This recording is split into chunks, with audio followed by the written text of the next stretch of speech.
मैं किसी सूरत में समझौता नहीं करता।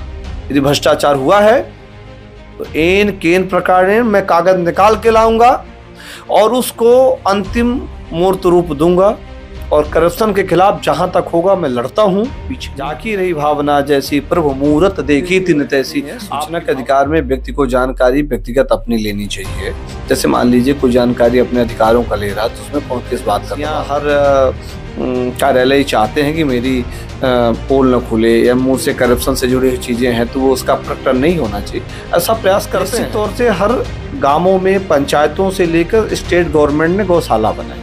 गौशाला की स्थिति बदतर है कि गौशाला में जानवर नहीं, जानवर तो सड़कों में है।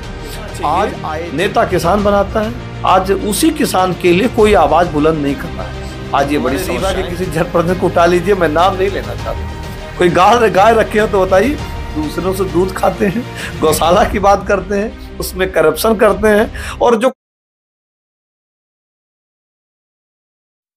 नमस्कार, मैं हूं निशान मिश्रा और आप रीवा स्टोरी मीडिया देख रहे हैं। दोस्तों, किसी महान शख्सियत ने कहा था कि अपराध करना जितना बड़ा गुनाह नहीं है उतना अपराध सहना उससे बड़ा गुनाह है।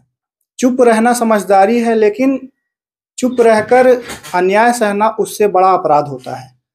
इसी तमाम मुद्दों में बात करने के लिए हमारे बगल में आप देख रहे हैं जिन शख्सियत को, ये रीवा के अधिवक्ता हैं और आरटीआई एक्टिविस्ट भी हैं और अपनी आवाज बुलंदी से नहीं पहुंचा पाते हैं सरकार तक।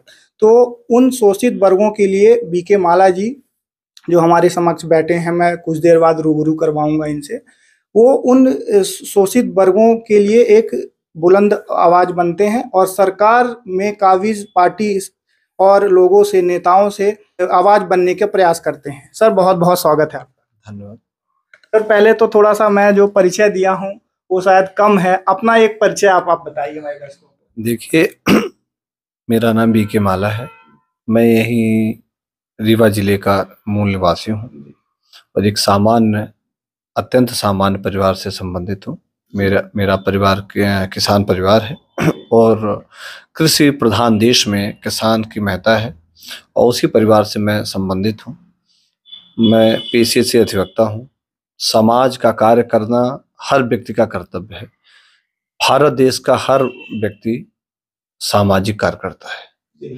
भारत एक ऐसा देश है जहां वसुधैव कुटुंबकम की धरती, अयम निजम परोवेति गणना लकुचेत शाम उदार चरिता नाम वसुधैव कुटुंबकम।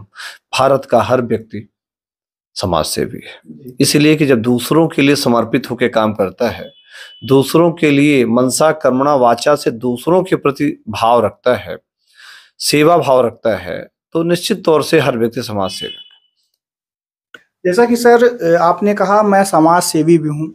समाज में जो लोग रहते हैं तो उनकी आवाज दबा दी जाती है। फिर अगर हमारे अगल बगल भ्रष्टाचार हो रहे हैं तो एक आरटीआई जो होता है, सूचना का अधिकार अधिनियम 2005, इसके बारे में थोड़ा बताइए, क्योंकि आप बहुत सारे आरटीआई लगा चुके हैं, आप जाने माने आरटीआई एक्टिविस्ट भी हैं। तो कैसे लगाई जाती है और जो हमारे अगल बगल जो कुछ वो भ्रष्टाचार हो रहे हैं उनकी कैसी सूचनाएं प्राप्त की जाए और भ्रष्टाचार रोकने के लिए थोड़ा इसके बारे में विस्तार से जानकारी दीजिए। देखिए, लोकतंत्र में आजादी के बाद यह दूसरा एक्ट सरकार ने देशवासियों को सौंपा है।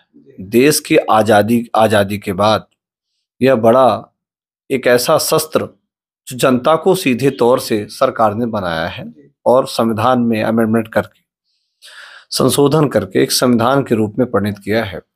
यह सूचना का अधिकार अधिनियम 2005 जब परिणित हुआ, आज धीरे धीरे समूचे देश में हर प्रदेशों ने इस एक्ट को अडॉप्ट कर लिया है।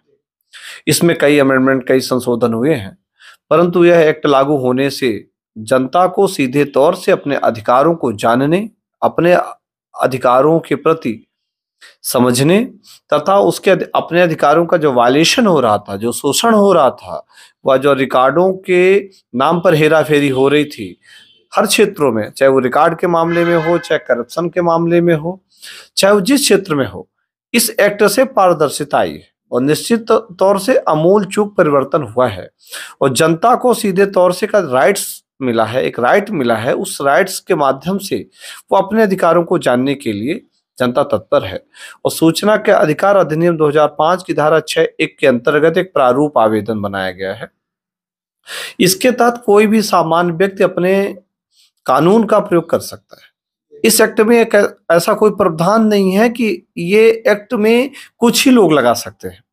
ये एक्ट सीधे तौर से जनता के लिए है कि आपके यदि अधिकारों का वायलेशन हो रहा है, यदि आपके अधिकारों का हनन हो रहा है, तो आप सीधे तौर से एक आवेदन लगा सकते हैं। कोई भी व्यक्ति आवेदन लगा सकता है, जिसके लिए प्रोसेस फीस है। कोई सामान्य व्यक्ति ही नहीं, यदि कोई दिव्यांग है, मूक बधिर है, या पढ़ा लिखा ना हो, अशिक्षित है, अप्रशिक्षित है, वो कार्यालयों में जाएंगे, वो आवेदन देंगे। वहां संबंधित लोक सूचना अधिकारी, सहायक लोक सूचना अधिकारी और संबंधित विभाग के लिपिक जो बैठे होते हैं, वो उनके आवेदन को भी लिखेंगे।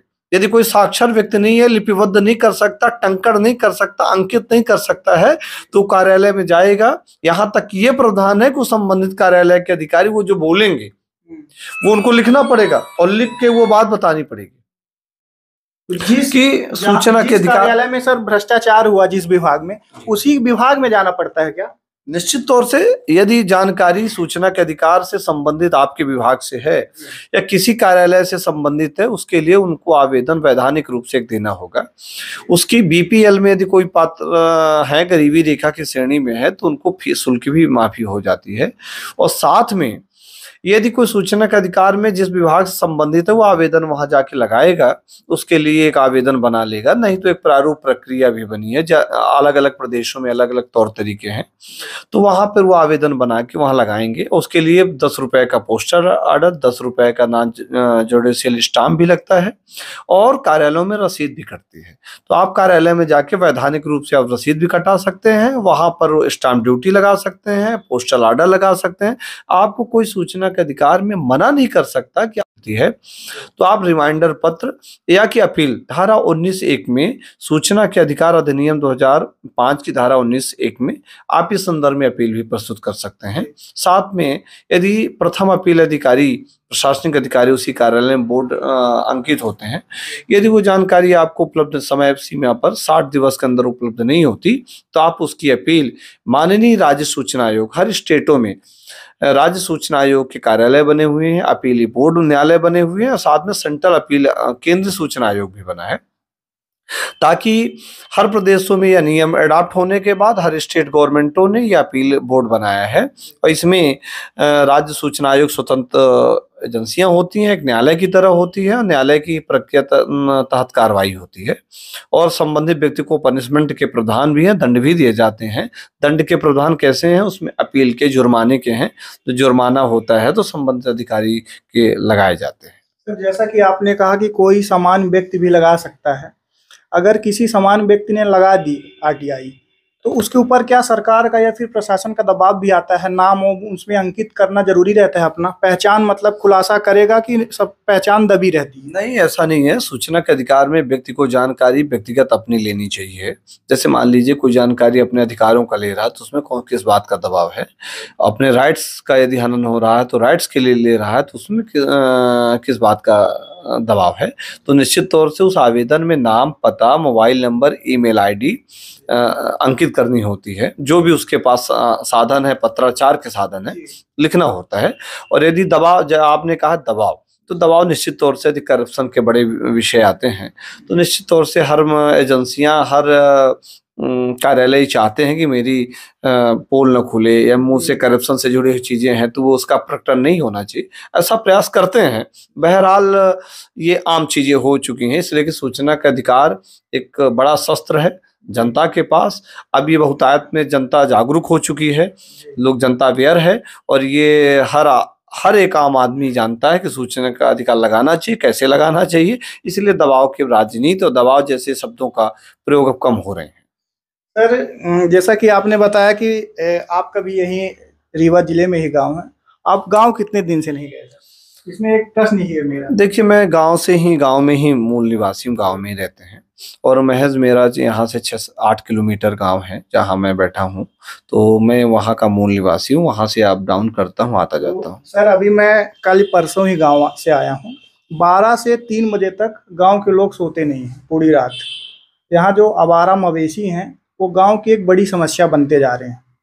गांव बावजूद उसके कि उस गांव में गौशालाएं रहती हैं, लेकिन वहां पास ये प्रावधान नहीं है कि गाय को वहां रखा जाए, वहां से खदेड़ दिया जाता है और पूरे गांव के लोग परेशान रहते हैं। तो इसमें जैसे भ्रष्टाचार तो हो रहा गौशालाओं में और सरकार भी लिप्त है, तो इसके लिए वहां के लोग करें क्या? ऐसा कुछ जानकारी आप दे सकते हैं तो बहुत। देखिए, मैं आपको पहले भी कह चुका हूँ, फिर कह रहा हूँ, मैं किसान परिवार से हूँ। कृषि प्रधान देश है और कृषि पर ही हम भी निर्भर हैं। आज भी हमारे यहाँ कृषि होती है। तो मैं यहाँ से महज 8 किलोमीटर दूरी पर है। यहाँ से 70 किलोमीटर पर दूरी, 80 किलोमीटर पर दूर रहने वाले किसान ग्रामीण क्षेत्रों के आज परेशान हैं ये आवारा पशुओं की समस्याओं से। वो समस्याएं हम भी झेल रहे हैं, उस समस्याओं से हम भी ग्रसित हैं। निश्चित तौर से जो किसान फसल बोया हुआ है, आज हमारा देश भारत कृषि प्रधान देश है। शहर में महज 2 लाख से 1 लाख से 3 लाख 2 लाख की पॉपुलेशन रहती है। समूची पॉपुलेशन ग्रामीण में रहती है। हमारे रीवा की पॉपुलेशन 27 लाख है, तो रीवा की पॉपुलेशन 3 लाख है। तो आप ये अनुमान लगा सकते हैं कि अधिकतम पॉपुलेशन कहाँ रहती है? ग्रामीण क्षेत्रों में रहती है। गांव कृषि प्रधान देश है, खेती पर पूरा देश निर्भर है। यदि खेती नहीं होगी तो निश्चित तौर से समस्याएं देश के लिए बढ़ेंगी। हर चीज कृषि पर निर्भर है। तो आज आवारा पशुओं की इतनी विकराल समस्या है जिसकी कोई पराकाष्ठा नहीं। इस पर हमारे रीवा जिले ही नहीं, हमारे जो जनप्रतिनिधि है इस विषय पर संवेदनशील नहीं। निश्चित तौर से हर गांवों में, पंचायतों से लेकर स्टेट गवर्नमेंट ने गौशाला बनाई। गौशाला की स्थिति बदतर है कि गौशाला में जानवर नहीं है, जानवर तो सड़कों में है। आज आए दिन जितने भी राष्ट्रीय राजमार्ग हैं, बाईपास हैं, रिंग रोड हैं, नेशनल हाईवे हैं, उसमें प्रतिदिन सैकड़ों से ऊपर गायों के, पशुओं के, आवारा पशुओं की मृत्यु होती है। और दुर्घटना, पशुओं के कारण दुर्घटना होती है। मैं ये नहीं कह रहा हूं कि पशु दुर्घटना करते हैं, पर पशुओं के कारण दुर्घटनाएं होती हैं। तो चाहे वो जनधन हानि हो, चाहे पशुधन हानि हो रही है। इस विषय को सरकार को, जनप्रतिनिधियों को इस विषय पर सदन पे चर्चा करनी चाहिए, जो सदन पर आज दिनांक तक कोई चर्चाएं नहीं हो रही। ये बड़ा दुर्भाग्य का विषय। जिस कृषि प्रधान देश में किसानों के लिए लड़ना चाहिए, नेता किसान बनाता है, आज उसी किसान के लिए कोई आवाज बुलंद नहीं कर रहा है। आज ये बड़ी समस्याएं हैं। यदि खेती नहीं होगी तो बाजार का जो दर है, जो रेट है, वो घटेगा। आवक नहीं होगी तो निश्चित तौर से देश में बेरोजगारी बढ़ेगी, देश में आर्थिक तंगी होगी। इस प्रकार की समस्याएं होंगी और हम विशेष तौर से किसानों के प्रति हमारी संवेदना है। हम लोग ज्ञापन, धरना, प्रदर्शन अन्य माध्यमों से करते रहते हैं। गौशाला का भ्रष्टाचार को लेकर हमने जिला पंचायत रीवा से एक बड़ा मुद्दा उठाया था और गौशालाओं में बड़े स्तर पर करप्शन उठाए। ये करप्शन, इसीलिए मैं आपसे पूछ रहा हूं क्योंकि आपको, मैं जानता हूं कि आपने गौशालाओं के लिए एक बहुत बड़ा आंदोलन भी किया था। जिला पंचायत रीवा में एक बड़ा गौशालाओं पर करप्शन हुआ है। गौशालाएं बनने के नाम पर ग्राम पंचायतों के सरपंच प्रधानों को यह दायित्व दिया गया था, लायबिलिटी दी गई थी कि आप ये ग्राम पंचायतों के प्रधान इस कमेटी के होंगे, जिसका सुपरविजन ग्रामीण यांत्रिकी विभाग कर रहा था। परंतु तत्कालीन जिला पंचायत के सीईओ, मुख्य कार्यपालन अधिकारी स्वप्न वानखेड़े जी ने इस भ्रष्टाचार को हवा दी और इस भ्रष्टाचार में उनके शागिर्द या उनके संबंधित लोग, उनको जानने वाले या उनसे संबंधित लोगों ने काम किया। यहाँ के ग्राम पंचायतों को प्रधानों से दस्तखत करवा लिए, काम एजेंसी कर रही, वो काम छोड़ के चले गए। आज गौशालाओं की स्थिति दयनीय है, गौशालाओं के काम ठप हैं और जानवर सब सड़क में हैं, जानवर सड़क में आ गए और जो आवारा पशु थे वो खेती खा रहे हैं। उनके नियंत्रण के लिए भाई जानवरों का दोष नहीं है, जानवरों का पैसा लोग खा रहे हैं, जनता खा रही, अधिकारी खा रही, करप्शन हो रहा है। इस करप्शन को आवाज हम लोग बुलंद करते हैं तो हम ही लोगों को इंगित करते हैं कि गलत काम कर रहे हैं। मैं सबसे पूछना चाहता हूं, किसानों की समस्याओं का समाधान गांव की चौपालों पर होना चाहिए, ग्राम सभाओं पर होना चाहिए। हमारे जनप्रतिनिधि अपने कार्यालय पर लोगों को न बुलाएं। यदि गांवों की समस्याओं का निदान करना है तो गांव चले जाएं। आज शहर, सर मैं आपको रोकना चाहूंगा, गौशालों में लगभग, गौशाला जितनी है लगभग 1 लाख रुपए प्रति महीना आता है।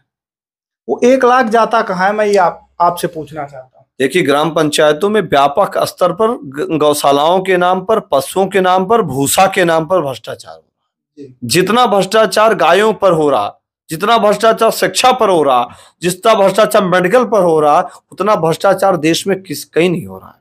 आज गायों के नाम पर, भूसा के नाम पर, गायों के मेडिसिन के नाम पर, गायों के अन्य संसाधनों के नाम पर, गायों के स्वास्थ्य के नाम पर, गायों के अन्य महकमा व्यवस्थाओं के नाम पर अन्य महकमा, गवर्नमेंट महकमा भ्रष्टाचार कर रही है। यदि गायों को लेकर निदान किया जाता तो एक भी गाय सड़क पे नहीं मरती। पूरे मध्य प्रदेश में सरकार प्लान कर रही है, मैं ये नहीं कह रहा, सरकार बजट दे रही है। में 2 रुपए किलो गोबर खरीदी। देखिए, गोबर इसके पहले भी योजनाएं थी, लोग गांवों में उपल बेचते थे, ऊपरी जिसको कहते हैं, बघेलखंड में ऊपरी कहते हैं, और उस ऊपरी को पाथते थे और अपने जीविकों के संसाधन, आज भी गांवों में ऐसी स्थितियां हैं। परंतु ये आज की नहीं, ये सनातन पुरातन सी परंपराएं हमारी हैं। पर जब तक ये गवर्नमेंट इसको नहीं खरीदेगी, जब तक गवर्नमेंट गांवों से लाभ का धंधा नहीं बनाएगी, आज वो लाभ का धंधा नहीं है ना, इसीलिए जानवर पशु सड़क पे आ गए हैं। तो गवर्नमेंट इसके लिए योजनाएं बनाए, जानवरों में जो फंड देना है, किसानों को और जानवरों के लिए फंड देना शुरू हो जाए तो निश्चित तौर से जानवर लोग बांधना शुरू कर दें। आज गांवों के लोग भी, गलतियां वहां गांवों में भी है कि आज वो लाभ का धंधा नहीं है, इसलिए जानवरों को छोड़ देते हैं, उपयोग करके उनका भी मिसयूज करते हैं। कैसे मिसयूज करते हैं कि दुधारू गाय हैं, आज तो उनका दूध उपयोग करते हैं, उसके बाद सड़कों पर छोड़ देते हैं। ये शहरी वातावरण भी ऐसा है कि लोग काम भी नहीं करना चाहते। आज कंक्रीट का शहर हो गया। रीवा शहर 10 किलोमीटर 15 किलोमीटर की रेंज में बढ़ रहा है। बस सरकार और हमारे जनप्रतिनिधि इस विषय पर नहीं सोच रहे हैं कि तालाब नष्ट हो रहे हैं, खेती विलोपित हो रही है, कृषि नहीं होगी तो आमदनी कैसे होगी, तो देश कैसे विकसित होगा। देश कंक्रीट शहर से विकसित नहीं होगा। आप कंक्रीट का जाल बना देंगे, पर यदि गांवों से आवक नहीं होगी, किसान सुदृढ़ नहीं होगा, दुधारू पशुओं के विषय पर हम पर गंभीरता से विचार नहीं करेंगे, तो आने वाला समय पशु विहीन हो जाएगा, कि कृषि विहीन देश हो जाएगा। ऐसी मध्य प्रदेश में तो ऐसी स्थिति निर्मित हो रही हैं कि आज लोग किसानों के प्रति संवेदनाएं नहीं, किसानों के प्रति कोई बजट नहीं। बजट बनते हैं और बजट का क्रियान्वयन तो नहीं हो रहा ना, अंतिम छोर के व्यक्तियों तक वो राशि जो किसानों की है वो नहीं पहुंच पा रही है। खाद बीज समय पर किसानों को नहीं मिल पा रहा। आज वेयर हाउस किसके बने हुए, किसी किसान के वेयर हाउस बताइए, किसी 5 एकड़ से 20 एकड़ के किसानों के वेयर हाउस बताइए। किसान वास्तव में वो हैं जो पूंजीपति हो गए हैं, अरबों खरबों की अकूत संपत्ति रखने वाले व्यक्ति, 2-2 4-4 वेयर हाउस। ऐसे कई जनप्रतिनिधि हैं जिनके वेयर हाउस हैं। जनप्रतिनिधि को बता दी, कोई हमारे जनप्रतिनिधि बताएं एक गाय पाले हो तो बताइए। राष्ट्रीय गायों के संवर्धन संरक्षण की बात करने वाले अपने घर में गाय पाले हो तो बताइएगा, एक भी गाय पाले हो तो बताइए। हमारे रीवा के किसी जनप्रतिनिधि को उठा लीजिए, मैं नाम नहीं लेना चाहता, कोई गाय रखे हो तो बताइए। दूसरों से दूध खाते हैं, गौशाला की बात करते हैं, उसमें करप्शन करते हैं, और जो कोई करप्शन की बात करता है तो उसे कहते हैं नहीं तथाकथित लोग हैं। जो करप्शन की आवाज उठाता है उसे कहते हैं पागल लोग हैं, ये कुंठित मानसिकता के लोग हैं, ऐसा कहा जाता है। जब जिस परिवार को, जिस समाज को यदि आपको आगे बढ़ाना है तो प्रोत्साहित करते थे लोग, आज उनको गलत धारणा से देखी जाती है। यदि आप करप्शन का विरोध करेंगे तो कुछ लोग आपके दबाव बनाएंगे, मानसिक दबाव बनाएंगे, शारीरिक दबाव बनाएंगे, प्रताड़ित करेंगे, परेशान करेंगे, और किसी न किसी माध्यम से आपको प्रदूषित करेंगे, बदनाम भी करेंगे अनायास। मैं आपके माध्यम से कहना चाहता हूं, मैं आज तक लगभग कई PIL के RTI निकालने का मेरा कोई मिशन नहीं होता। RTI में कैसे निकालता हूं, यदि कहीं व्यापक स्तर में करप्शन हुए हैं तो उस विषय को लेकर मैं अभिलेख निकालता हूं, वो अभिलेख शासन को भी देता हूं, प्रेजेंटेशन करता हूं। फिर यदि बात शासन स्तर से नहीं हुई तो इस विषय को लेकर मैं करप्शन के विरोध को लेकर शासन स्तर में मीडिया में जाता हूं। मेरी हर खबर इलेक्ट्रॉनिक प्रिंट मीडिया में छपती है। क्यों छपती है? इसलिए कि जनता उसको जानती है। और फिर मैं अपने माध्यमों से कोर्ट में, माननीय उच्च न्यायालय में, माननीय सर्वोच्च न्यायालय में भी इस विषय को लेके जाता हूं। मैं आपके माध्यम से ये भी कहना चाहता हूं, 1 रुपए यदि मैं किसी एजेंसी से, किसी संविदाकार से, किसी फर्म से, किसी व्यक्ति से चंदे के रूप में या अन्य माध्यम से रूप में लिया हूं तो बताएं। इसीलिए मैं बेहिचक बेबाकी के साथ ये बात रखता हूं। मैं कहता हूं कि रोड बनाइए। मैं किसी विभाग में गया हूं तो मैं कहता हूं कि जनहित की रोड बनाइए, गौशाला खोलिए। पर्यावरण की बात करता हूं, पर्यावरण में मैंने कई एनजीटी लगाई। वर्तमान में एनजीटी मेरी चल रही करप्शन के खिलाफ, पोल्यूशन के खिलाफ, भ्रष्टाचार के खिलाफ और आवाम को खुशहाली के खिलाफ, खुशहाली के पक्ष में मैं काम करता हूं। फिर कोई ऐसी आरटीआई आप बता सकते हैं जिसमें आपने लगाया हो और उसमें भ्रष्टाचार सरकार के खिलाफ व्यापक स्तर में पकड़ा गया? प्रमाणित है। एक मैंने बड़ी रीवा में आबकारी विभाग में फर्जी बैंक गारंटी बनाई गई। फर्जी बैंक गारंटी बना के लाइसेंस प्राप्त करने का काम किया गया। आबकारी को तो आप जानते हैं, यदि आबकारी से दुश्मनी कोई लेता आबकारी लाइसेंस धारियों से तो क्या हश्र होता है। पर मैंने हिम्मत जुटाई। रीवा में जिला सिंगरौली मोरवा के अंतर्गत फर्जी बैंक गारंटी बनाई गई थी, जिसकी मैंने आरटीआई से जानकारी संकलित की है। उसमें व्यापक स्तर में भ्रष्टाचार हुआ, कई करोड़ों का भ्रष्टाचार हुआ है। इसको लेकर माननीय न्यायालय की शरण भी हम जा रहे हैं। इस संदर्भ में मैंने कलेक्टर कमिश्नर रीवा से भी जांच की मांग की है। जांच भी हुई है। जांच में संबंधित अधिकारी निलंबित भी हुआ है। मैं किसी सूरत में समझौता नहीं करता।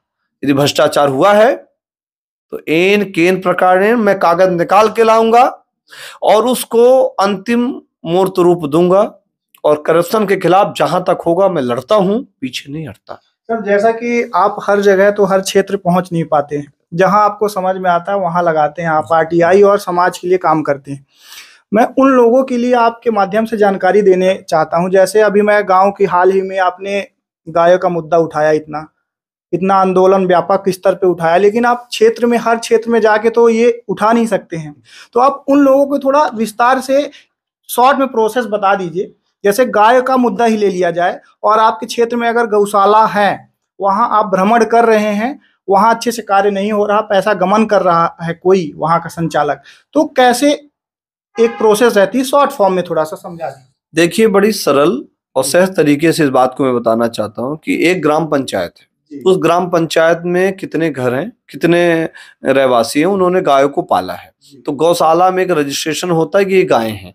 एक गाय को सरकार कितनी यूनिट बजट देती है, तो गाय कितना भूसा खाती है, एक व्यक्ति की कितनी प्रोसेस है भोजन करने की, कितना वजन कैलोरी का भोजन करता है, उसी प्रकार गाय की है कि भूसा इतना गाय खाएगी, इतनी घास खाएगी और घास के साथ साथ उसके जो भी चुनी और वो सामग्रियां हैं, उसके प्रोटीन विटामिन वगैरह हैं, तो उसके लिए एक लिस्ट बनी हुई है। तो उन सब व्यक्तियों को जानकारी लिया जाना चाहिए कि यदि आपके यहाँ 25 गाय हैं तो 25 गायों के लेकर सरकार के द्वारा ये बजट है, इतना भूसा आता है और इतना भूसा आता है, इतनी चुनी आती थी, खरी आती है, इतने प्रोटीन विटामिन जो भी चीजें हैं वो हर क्षेत्रों में मेडिसिन है, डॉक्टर है, पशु चिकित्सा विभाग की आप देखे होंगे वेन चल रही हैं, गाड़ियां चल रही। यदि कोई गाय बीमार होती हैं तो उस बीमार गायों को लेकर उनके भी संबंध में मेडिसिन और डॉक्टर ब्लॉकों में भी बैठे हैं और जिले में भी मुख्यालय में बैठे हैं। यदि कोई नहीं पहुंचता है तो आप उसको ऑनलाइन शिकायत भी कर सकते हैं और जिले में संबंधित अधिकारियों से शिकायत कर सकते। पशु चिकित्सा विभाग बने हुए हैं और हर ग्राम पंचायतों में 2-2, 3-3 बड़ी गौशालाएं हैं। रीवा में आप देखते होंगे एक लक्ष्मण बाग गौशाला है, रीवा में एक चर्चित सिमरिया गौशाला है, धारकोड़ी में गौशालाएं हैं। रीवा जिले में बड़ी बड़ी गौशालाएं हैं। और जब कांग्रेस की सरकार आई थी 15 महीने 18 महीने की, तब बनाई गई थी गौशाला में सरकार ने, तत्कालीन कांग्रेस सरकार ने एक बजट के लिए प्रावधान किया था। भारतीय जनता पार्टी की भी सरकार है, सरकार तो वो तो संगठन है, सरकार जनता की होती है, लगातार वो बजट दे रही है, संवेदनशील भी है सरकार, पर सरकार का पैसा आता है पर सरकार का सही पैसा इंप्लीमेंट नहीं होता। मैं आपके माध्यम से क्षेत्रीय जनमानस को, ग्रामीण क्षेत्र के हमारे सम्मानित सभी बंधु बांधवों से मैं आग्रह करना चाहता हूं कि आपकी क्षेत्र की समस्या आपको उठानी चाहिए और आपको जागरूक होना चाहिए, अवेयर होना चाहिए। और पढ़ा लिखा शिक्षित समाज वही कहलाता है कि अपने जाति, वर्ग, मजहब, संप्रदाय से परे होकर अपने क्षेत्र की समस्याओं की आवाज बुलंद करिए, आवाज को उठाइए और समाधान के लिए संबंधित फोरम पर आप जाइए।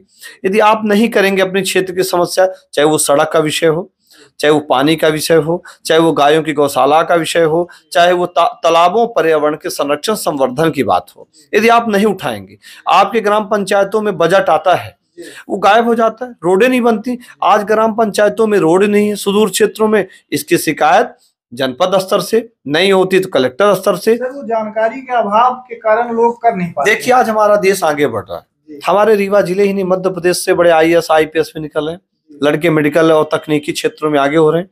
आप मीडिया के माध्यम से आप लोग भी देश के चौथे स्तंभ के रूप में काम कर रहे हैं, मीडिया अवेयर का काम कर रही है और हर क्षेत्रों में IIT के क्षेत्रों में लड़के बढ़ रहे हैं।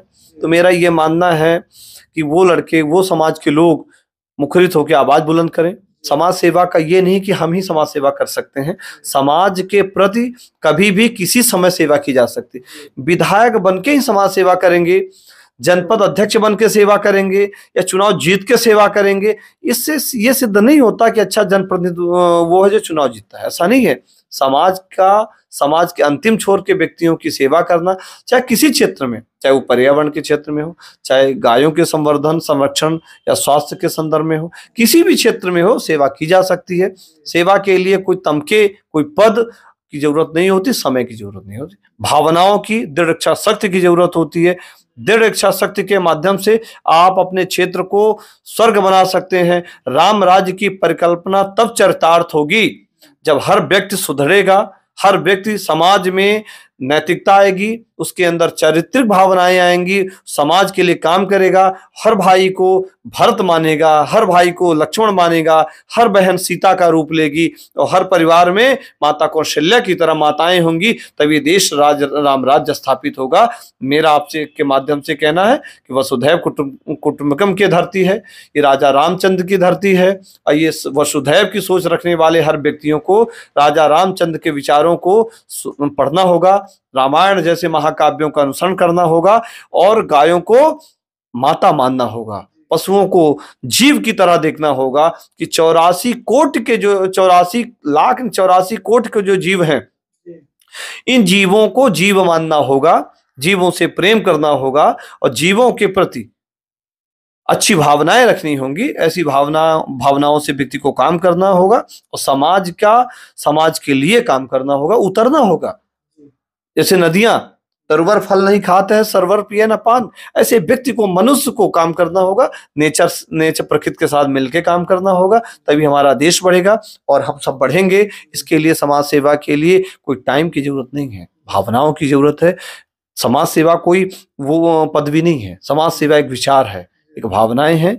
और रामायण में पंक्ति भी है, जाकी रही भावना जैसी प्रभु मूरत देखी तिन तैसी। आपकी भावना अच्छी होगी तो देश अच्छा होगा, आपका नजरिया अच्छा होना चाहिए। इसके लिए मैं अपनी तरफ से हर युवाओं को, युवा साथियों को, अपने बड़े बुजुर्गों को, अपने प्रबुद्ध जनों को और इस देश के और इस रीवा जिले के तमाम उन बुद्धिजीवियों से और उन सम्मानित लोगों से आग्रह करना चाहता हूं आपके माध्यम से कि हमारे प्रबुद्ध जन, हमारे सुधीजन और हमारे सम्मानित लोग देश के लिए अपने क्षेत्र में काम करें और जब भी रहें, जैसी परिस्थितियां रहें, उसमें काम करते रहें और तभी देश आगे बढ़ेगा। तो ये थे हमारे साथ रीवा जिला के माने जाने अधिवक्ता और समाज सेवी और RTI एक्टिविस्ट भी हैं, जो समाज के लिए निरंतर प्रयास करते रहते हैं।